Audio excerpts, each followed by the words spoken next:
سلام، من پیش دکتر عباسی بوتاکس معده انجام دادم. تقریبا 1 ماه 6.5 کیلو وزن کم کردم.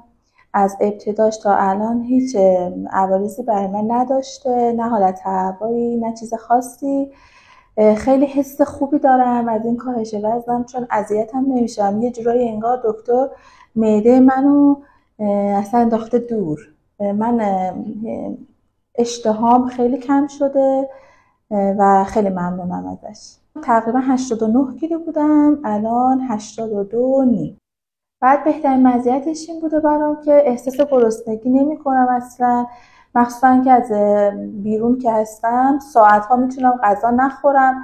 هی چک میکنم که من مثلا چند ساعت غذا نخوردم، الان باید یه چیزی برسونم به بدنم. اصلا گرسنم نمیشه. تقریبا روزی 1 ساعت پیاده روی میکنم یا نیم ساعت ورزش هوازی انجام میدم. من در روز 3 قاشق برنج میخورم. حالا اگر پروتئین باشه به مقدار خیلی کم، سینه مرغ مثلا نصفش. بعد کلا صبحانه شاید 1 تخم مرغ یه روز در میون، زردچوبه نمیخورم.